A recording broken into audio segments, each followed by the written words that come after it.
Right then, welcome back. I was hoping United would lift my mood. But it kicked off at 3 and lost to a team of absolute bells, and I didn't want to try and play football. And I was relying on United to save this weekend. Literally text my lad on the way home and said, it's all right, United are going to do the business today and save the weekend, and it didn't happen, did it? And I don't want this result to just get lumped in with everything ain't good enough, there's been no progress, and blah, blah, blah, blah, blah. Because, what is it, 2 from... Was that our 5th game? It's not enough wins, is it? At all. We're still in the bottom half of the table here. But you can't look me in the eye and tell me that there hasn't been progress here. And that's what's going to be the most overriding emotion from today's game, is that shit for 30, maybe even 45 minutes, I saw United looking absolutely class. Like, we were confident, composed, controlled. We were creating chances. We just weren't finishing them. I mean, oh my God, the Lick's header. He's almost connected with it too well. If he just glances it, it probably ends up going in. If he just heads it straight, it goes in. He's headed it almost too down. I know you want to get a little bit of down on it, but it's almost too down. Literally almost connected with it too well. And you think, there's the game. Palace have got nothing to play for. And they didn't really try and play anyway. There's a bit of a spell in the second half. And they played on the counter with it. It's effective football. But they weren't going to be able to do anything. At 1-0 down, I think the game totally changes. United probably go and get 2 or 3. Dean Henderson's had just one of those games that he couldn't have envisaged. He'd have been sat there at home last night with some soothing music on, thinking about what he was going to do. Couldn't have envisaged it going this way. Multiple saves. He's had to make multiple saves. Like 7 saves or something he's ended up making. Man of the match.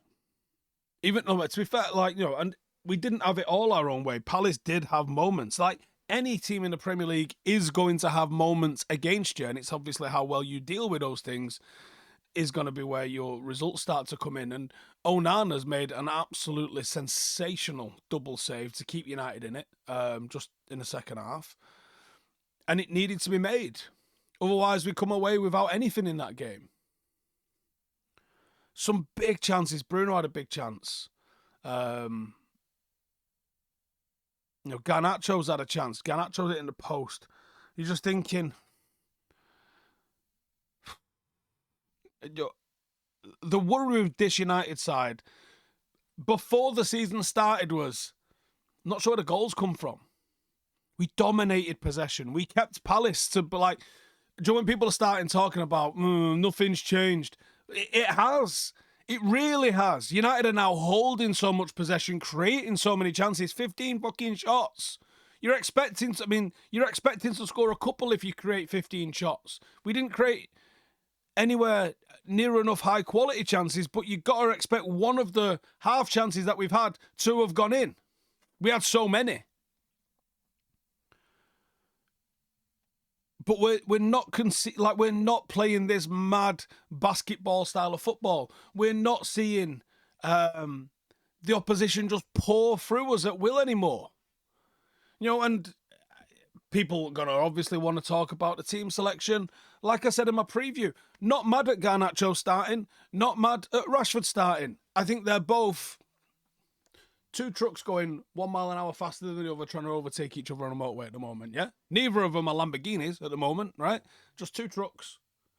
You can pick one or you can pick the other.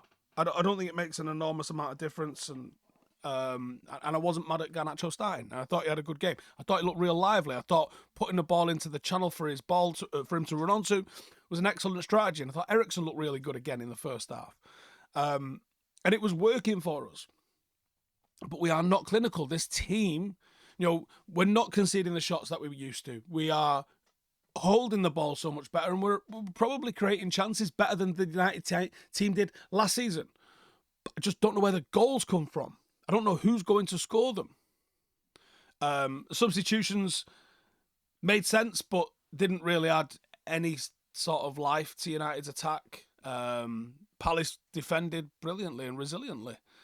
And that, organised defence that they had, plus the heroics from Dean Henderson, frustrated the shit out of us, for want of a better word. And,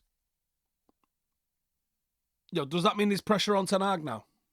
Like, where does that leave us? We're going to pull the league table up, so I don't know it off the top of my head. I know we're in the bottom half. 2 wins in 5. It's not enough, is it, really? A win today would have put us on 9 points, would have put us just behind Newcastle, just ahead of Brighton. And I think that'd have been fair. I think we could have kicked on from there, in all honesty with you. I really do. I really do think we could have kicked on from there and done a little bit, but that's 2 points dropped and it's an opportunity missed, I think. I think it's 2 points dropped and an opportunity missed.